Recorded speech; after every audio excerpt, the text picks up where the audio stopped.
Hello friends, welcome back to બાઉસ corner. કેમ છો બધા? મજામાં ને? ફ્રેન્ડ્સ, આજે આપણે સાધાનો ખીચડો બનાવશું. સંક્રાંતિ છે એટલે ખીચડો તો હોય જ, પણ ધીમે ધીમે લુપ્ત થતો જાય છે. કોઈ રેડી લઈ લે છે અને 50% જેવા ઘર છે ત્યાં હજુ રેગ્યુલર બને છે દર સંક્રાંતિ પર. તો મેં 2 ચમચી જેટલા ચોખા લીધા છે ખીચડિયા. 1 ચમચી તુવેર દાળ છે, 1 ચમચી મગર દાળ છે, 1 ચમચી ચણાની દાળ છે, 1 ચમચી મગની ફોતરાવાળી દાળ છે અને 1 ચમચી જુવાર, બાજરો અને ઘઉં છે. અને આપણે સેજ મિક્સરમાં ક્રશ કરી લઈશું, દળી લઈશું અધકચરા અને આ બધું 4 થી 5 કલાક માટે પલાળી દઈશું. કુકર રાખી દઈશું અને એમાં 2 ચમચી જેટલું તેલ મૂકી દઈશું. તેલને બરાબર ગરમ થવા દઈશું. તેલ ગરમ થાય છે એમાં આપણે 3 જેટલા લવિંગ, 1 તજનો ટુકડો, 2 તમાલપત્ર અને રાઈ અને 1 બાદિયાનું ફૂલ છે એટલું તેલમાં નાખી દઈશું.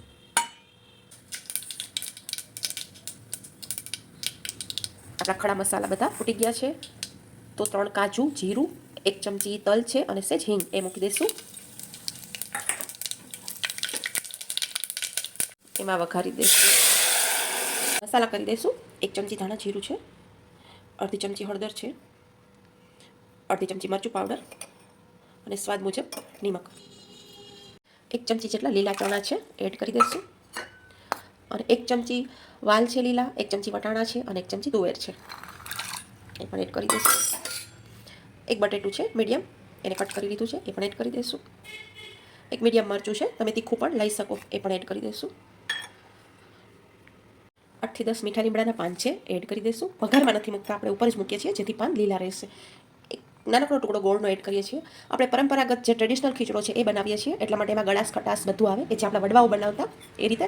તમને ન ફાવે તો તમે ન નાખો અથવા તો ખાંડ પણ નાખી શકો. અને ખટાશ માટે આપણે કોકમ પલાળેલી છે એનું પાણી લેશું. તમે આંબલી કે લીંબુ પણ નાખી શકો, ટમેટા પણ નાખી શકો. મિક્સ કરી દઈશું બરાબર. 1 ચમચો ખીચડો હોય, બધા કઠોળ હોય અને સાધાન હોય તો તમે એની સામે 4.5 કપ જેટલું પાણી લઈ શકો. ચોખા અને તમારું ધાનને કેટલું જૂનું છે એના પર આધાર રાખે છે, એટલે થોડુંક વધઘટ કરી શકો. તમારે છૂટો ખીચડો જોતો હોય તો તમે ઓછું પાણી નાખો, અથવા ઢીલો ખીચડો જોતો હોય તો તમે થોડુંક વધારે પાણી પણ એડ કરી શકો. ઢાંકણ આપણે પેક કરી અને ધીમા ગેસ પર જ એને થવા દઈશું. આ ફ્રેન્ડ્સ રેડી છે આપણો ગરમા ગરમ ટ્રેડિશનલ ખીચડો, જે ખાવામાં ખૂબ જ ટેસ્ટી લાગે છે.